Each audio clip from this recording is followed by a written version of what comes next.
à un carrefour particulier de son histoire, le peuple haïtien, digne et fier, qui, malgré les tempêtes de tous ordres, a toujours su se relever. Première république noire du monde, Haïti porte dans ses entrailles la fierté d'une lutte héroïque pour la liberté et la dignité humaine. Elle se trouve aujourd'hui à un carrefour décisif.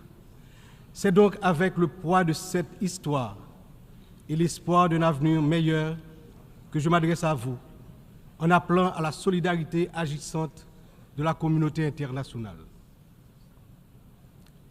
Permettez-moi tout d'abord d'adresser mes chaleureuses félicitations à vous, Son Excellence Philémon Yang, ancien Premier ministre du Cameroun, pour votre élection en tant que président de cette 79e session de l'Assemblée générale. Haïti se tient fermement à vos côtés et vous assure de tout son soutien tout au long de votre mandat afin de faire de cette session un succès pour l'ensemble de la communauté internationale. Qu'il me soit permis aussi de saluer l'excellente qualité du travail accompli au cours de la 78e session par votre prédécesseur, Son Excellence, M. Denis Francis de Trinité et Tobago, qui a su conduire les travaux avec dextérité, sagesse et leadership. Je saisis également cette occasion pour exprimer au nom du peuple haïtien toute notre gratitude à vous, Monsieur le Secrétaire général Antonio Guterres, pour votre visite en Haïti, votre présence sur notre sol et votre soutien indéfectible à notre démarche auprès du Conseil de sécurité, notamment pour renforcer la police nationale d'Haïti. Vos récentes interventions en faveur d'Haïti ont été vivement appréciées et resteront gravées dans nos mémoires. Je tiens à exprimer ma plus profonde gratitude à la communauté internationale pour le soutien apporté à mon pays en ces temps de crise. Cette solidarité, qu'elle se manifeste à travers des initiatives de sécurité, d'aide humanitaire ou de soutien au développement, est grandement appréciée. Par cette coopération continue et mieux adaptée, Haïti se remettra plus forte, plus résiliente et engagera confiante sa marche assurée vers le développement et le progrès. Je salue ici tous les compatriotes haïtiens à travers le monde qui, tout en restant attachés à leur pays natal, sont obligés de chercher d'autres cieux plus cléments pour gagner leur vie. Tout le monde reconnaît qu'ils sont de rudes travailleurs. Je veux leur dire, partout où ils se trouvent, que le Conseil présidentiel de transition et le gouvernement pensent à eux en attendant que les conditions soient réunies pour qu'ils reviennent au bercail. J'en profite pour saluer Amnesty International et d'autres organismes opérant dans le domaine de la défense des droits humains qui suivent de près les violations des droits des migrants haïtiens à travers le monde. Je me permets, au nom du peuple haïtien, de saluer fraternellement tous les amis d'Haïti qui ont fait preuve de solidarité envers les migrants de notre pays, en particulier ceux résidant à Springfield dans l'Ohio aux États-Unis. La longue histoire d'amitié et de solidarité réciproque entre nos deux nations, depuis notre participation à la bataille de Savannah en 1779, nous permet de dire avec confiance que le peuple américain rejette toute incitation à la haine contre notre communauté. La participation active des immigrés haïtiens à différents niveaux de la vie des États-Unis est tangible et significative. À cet égard, les passions qui émergent naturellement lors d'une campagne électorale ne devraient en aucun cas servir de prétexte à la xénophobie ou au racisme dans un pays tel que les États-Unis, une nation forgée par des immigrants de toutes origines et qui s'est érigée en modèle de démocratie à l'échelle mondiale. Monsieur le Président, Excellences, Mesdames et Messieurs, le thème de cette 79e Assemblée générale, ne laisser personne de côté, agir ensemble pour la paix, le développement durable et la dignité humaine des générations présentes et futures résonnent profondément avec les défis majeurs auxquels le monde est confronté aujourd'hui. Ce thème est un appel urgent à l'unité et à la coopération internationale dans un contexte où les inégalités, les conflits et la crise climatique exacerbent la vulnérabilité de millions de personnes à travers le globe. Alors que de nombreuses nations peinent à atteindre les objectifs de développement durable, il est plus que jamais nécessaire de garantir que toutes les voix, en particulier celles des plus marginalisées, soient incluses dans les processus de décision mondiaux. Cette thématique revêt également une importance capitale dans le contexte de la crise actuelle en Haïti. Il incarne l'essence même de notre lutte pour restaurer la paix et la stabilité, tout en assurant que chaque citoyen haïtien, chaque citoyenne puisse jouir de ses droits fondamentaux. Agir ensemble, comme le souligne le thème, est essentiel pour Haïti, car notre redressement ne peut se faire pleinement sans cette solidarité internationale. Monsieur le Président, Excellences, Mesdames et Messieurs, aujourd'hui notre monde est confronté à des défis d'une ampleur sans précédent, des défis qui préoccupent profondément l'ensemble de la communauté internationale. Les Nations Unies, dans leur mission historique de promouvoir la paix, la sécurité et le développement durable, se retrouvent en première ligne face à des crises qui menacent non seulement des nations isolées, mais l'ensemble de l'humanité. Le changement climatique est sans doute l'un des plus grands périls de notre époque. D'après les données récentes du groupe d'experts intergouvernemental sur l'évolution du climat, la température mondiale a déjà augmenté d'environ 1,1 degré centigrade depuis l'ère pré-industrielle. Cette élévation a provoqué une intensification des phénomènes climatiques extrêmes tels que les ouragans, les sécheresses, les inondations, des catastrophes qui affectent particulièrement les nations les plus vulnérables comme Haïti. En 2023, le Programme des Nations Unies pour le développement a estimé que plus de 100 millions de personnes supplémentaires risquent de basculer dans la pauvreté d'ici à 2030 en raison des effets du changement climatique. Pour Haïti, qui fait partie des pays les moins émetteurs de gaz à effet de serre, mais qui en subit les impacts les plus dévastateurs, cette crise mondiale exacerbe nos difficultés à garantir la sécurité alimentaire, l'accès à l'eau potable et la stabilité économique. Les conflits armés continuent également de semer la destruction et de ravager des vies humaines. Selon le Haut Commissariat des Nations Unies pour les réfugiés, le nombre de personnes déplacées de force a atteint 110 millions en 2023, un chiffre qui n'a jamais été aussi élevé dans l'histoire de l'humanité. Que ce soit en Syrie, en Ukraine ou dans la région du Sahel, ces conflits prolongés exacerbent la pauvreté, détruisent des infrastructures vitales et entraînent des flux massifs de réfugiés.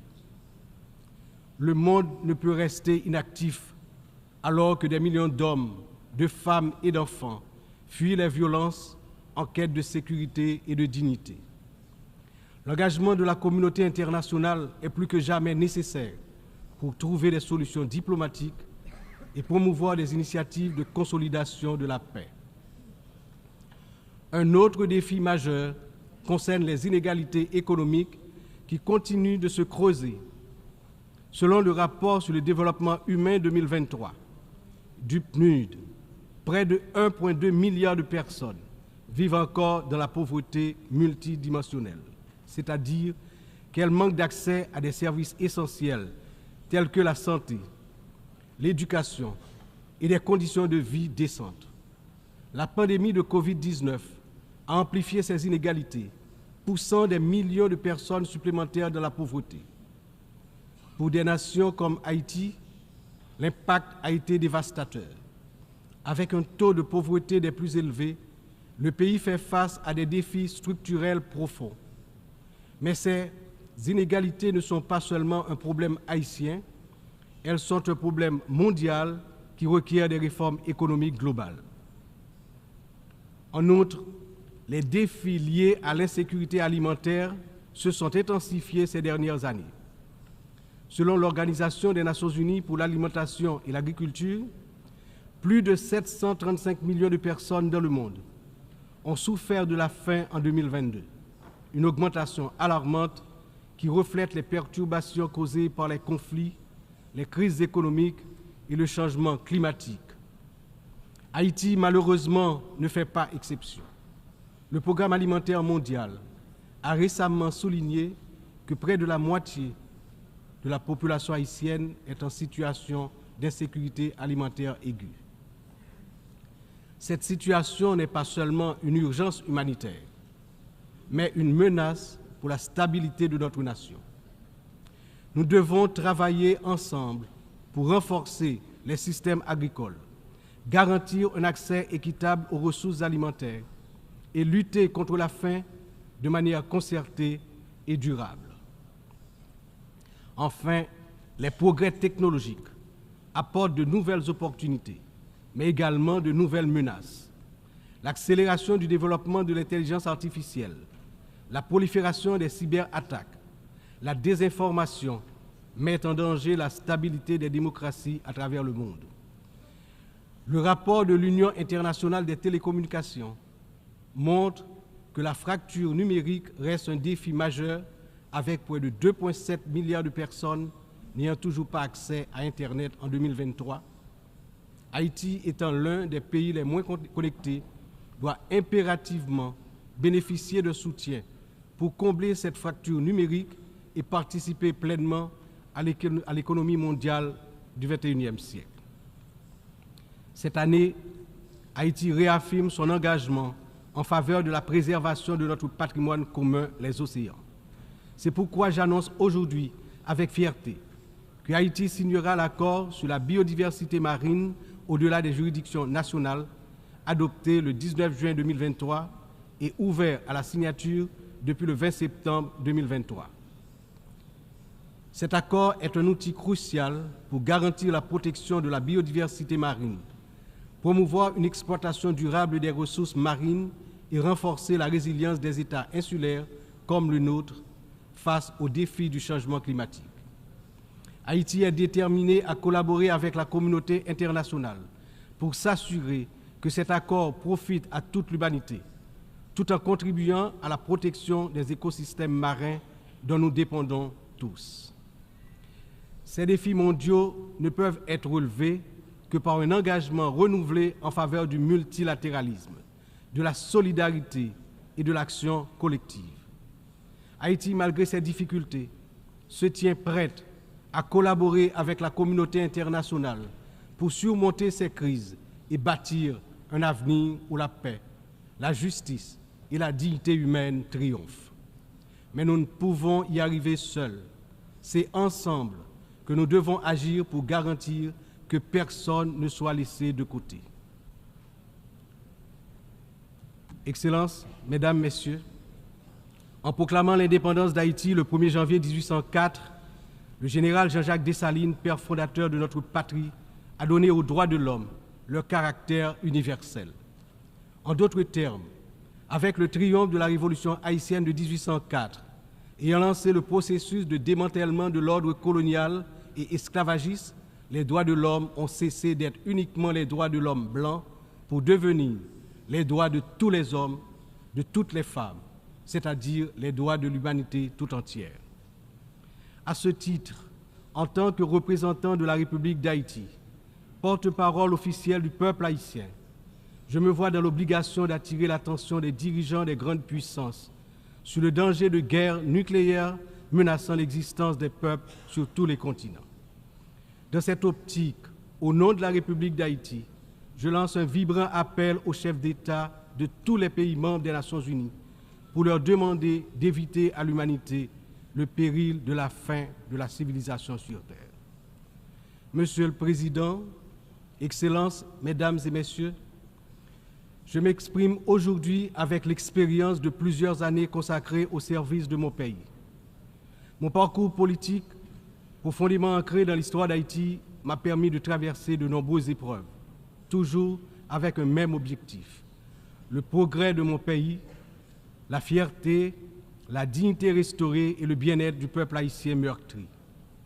Ayant présidé le Sénat de la République de 1995 à 2000, puis ayant été témoin de moments critiques de notre histoire politique, j'ai vu de près les défis auxquels notre nation a été confrontée.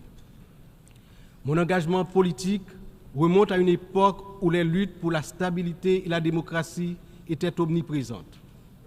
Aujourd'hui, en tant que président du Conseil présidentiel de transition, je me retrouve à nouveau à un moment charnière de l'histoire d'Haïti.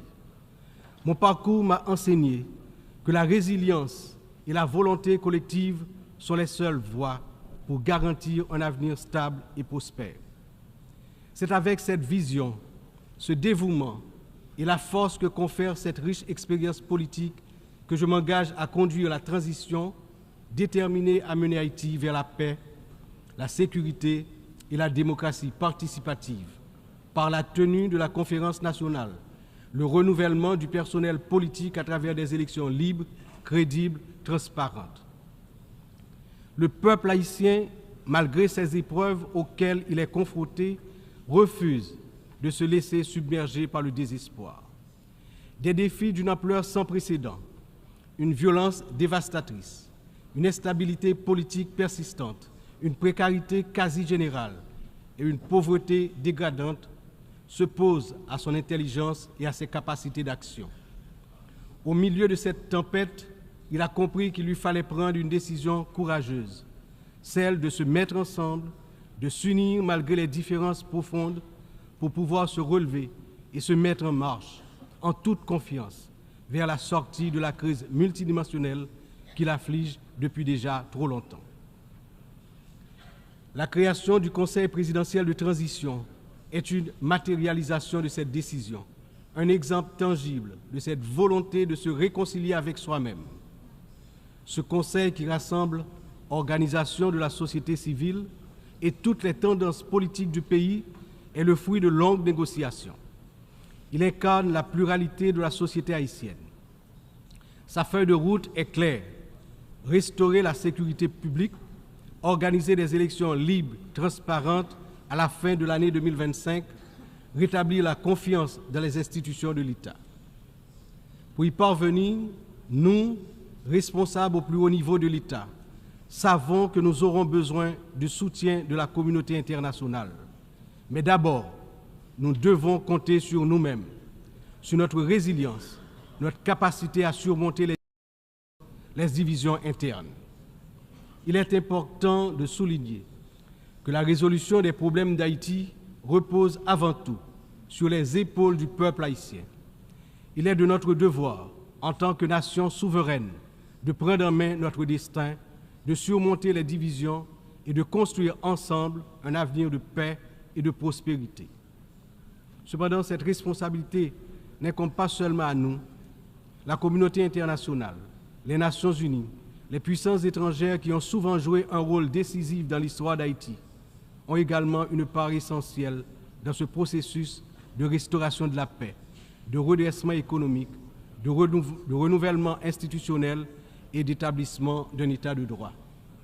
En ce sens, l'échec d'Haïti à se relever n'est pas seulement celui d'une nation. Il traduit un échec collectif, une incapacité mondiale à respecter pleinement les principes de solidarité, de justice et de coopération internationale. C'est ensemble, avec une responsabilité partagée et un engagement renouvelé, que nous pourrons transformer cette crise en opportunité et tracer une voie durable vers la paix. Aujourd'hui, Haïti fait face à une crise sécuritaire d'une gravité sans précédent. La montée en puissance des gangs armés, la violence généralisée, l'instabilité politique ont plongé la nation dans un état de vulnérabilité extrême. Les citoyens vivent dans la peur, incapables de circuler librement partout sur le territoire national, d'aller travailler ou d'envoyer leurs enfants à l'école sans risque, notamment dans la région métropole de Port-au-Prince, la capitale. Cette situation affecte tous les aspects de la société haïtienne, fragilise les institutions, paralyse l'économie, mine l'espoir de lendemain meilleur. L'avenir du pays est menacé. 50% de l'effectif des gangs de la région de la capitale sont constitués d'enfants et d'adolescents, filles et garçons. Ils servent souvent de chair à canon lors des opérations contre les forces de l'ordre. Ils sont l'objet de graves violences de toutes sortes, y compris des violences sexuelles. Ces abus et violences exercés contre des enfants et des adolescents doivent être considérés comme un crime contre l'humanité, compte tenu de leurs conséquences sur les générations à venir. Le rétablissement de la sécurité nationale est une priorité absolue pour les autorités haïtiennes. Elles sont pleinement engagées à mettre fin à cette spirale de violence et à restaurer l'ordre afin de garantir à chaque citoyen, à chaque citoyenne, le droit fondamental à la sécurité. Elles sont conscientes que la paix et la stabilité sont les fondements indispensables pour permettre à Haïti de se redresser, de rétablir la confiance dans ses institutions, d'assurer le développement socio-économique du peuple. Dans cette optique, la décision du Conseil de sécurité d'autoriser le déploiement de la mission multinationale d'appui à la sécurité à travers la résolution 2699 a été une réponse directe aux appels du peuple haïtien. Cette mission, bien que n'étant pas une force onusienne classique, incarne l'engagement de la communauté internationale à soutenir Haïti dans sa lutte contre l'insécurité. J'exprime au nom du peuple haïtien ma profonde gratitude aux États contributeurs, notamment au Kenya, pour avoir accepté d'assumer le leadership de la mission, ainsi qu'à tous les pays qui ont apporté leur soutien. Les forces de sécurité nationale, avec l'appui de la mission, ont déjà montré des résultats tangibles sur le terrain permettant à la population de retrouver progressivement une certaine normalité. Beaucoup, néanmoins, reste encore à faire. Haïti a accueilli plusieurs missions des Nations Unies au cours des 3 dernières décennies, notamment la MINUSTA. Si certaines de ces missions ont contribué à stabiliser temporairement le pays, elles ont également laissé un héritage lourd de conséquences. Des allégations de violations graves des droits humains, y compris des abus sexuels, ont ébranlé la confiance du peuple haïtien. L'absence de poursuite et de réparation pour les victimes a renforcé un sentiment d'impunité, minant ainsi les efforts de reconstruction. Il n'est cependant jamais trop tard pour bien agir et pour tirer des leçons du passé.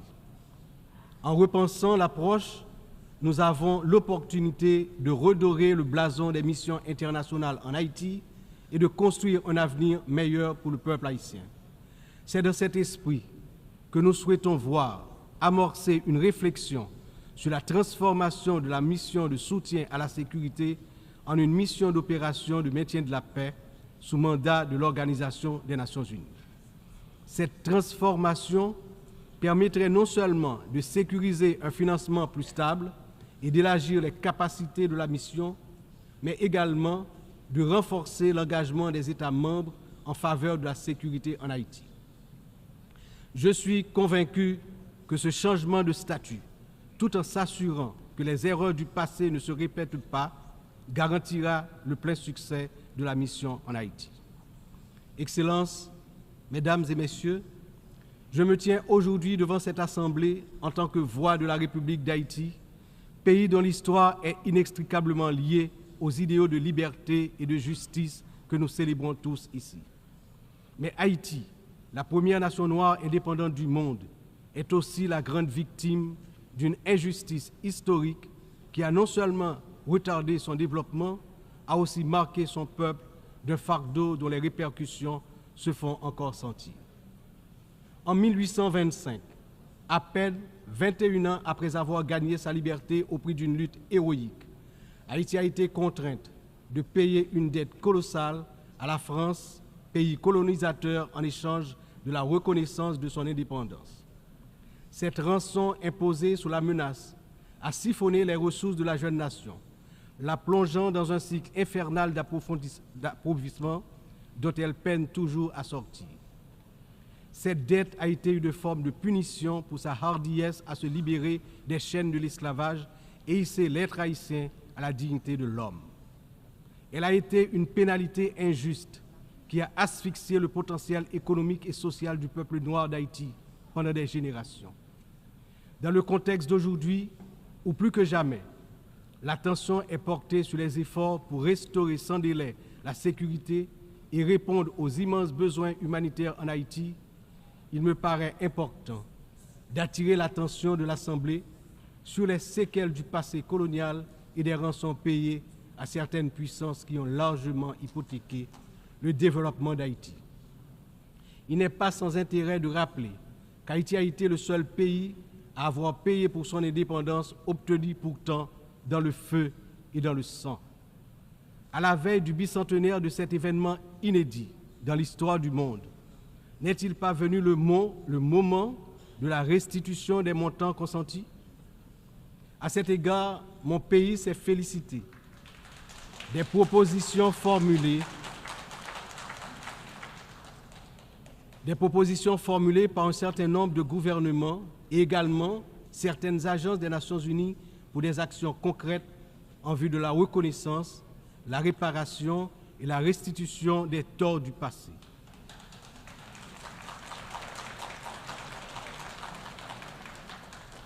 Haïti a confiance sans réserve dans l'Organisation des Nations Unies, dont les piliers sont la lutte pour l'égalité entre les peuples et le maintien de la paix entre les nations, pour jouer son rôle notamment dans la mise en place des mécanismes appropriés pour faciliter le dialogue entre les pays victimes de la colonisation et les anciennes puissances coloniales.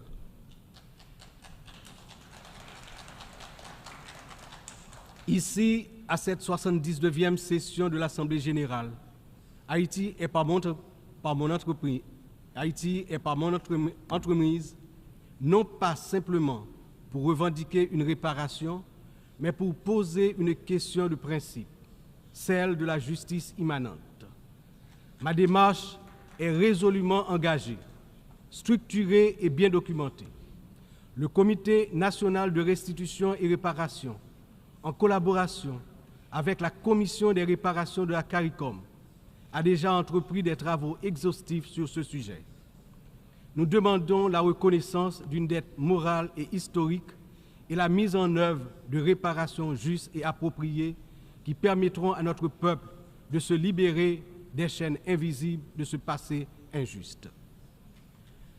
Excellences, Mesdames et Messieurs, l'histoire nous enseigne que les nations ne se relèvent pas dans l'isolement, mais dans l'union des forces, dans l'engagement résolu à bâtir un avenir commun.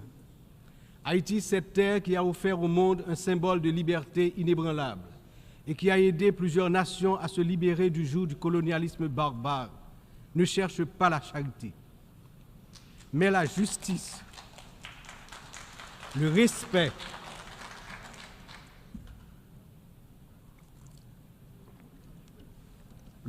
de sa dignité et de son droit à une existence digne et prospère.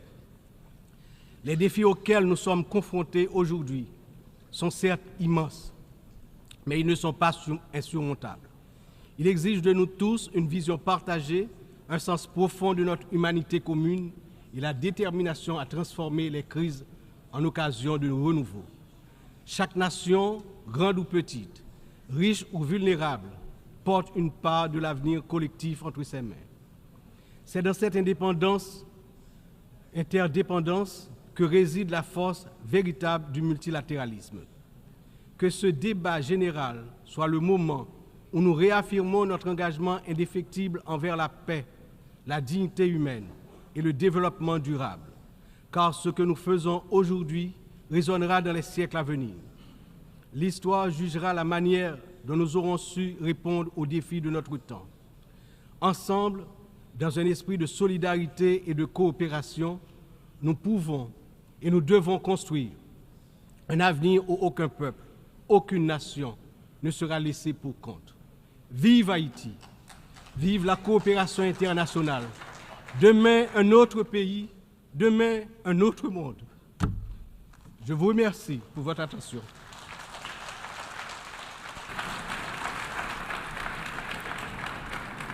Je remercie, au nom de l'Assemblée, le président du Conseil présidentiel de la transition de la République de Haïti. Seguidamente,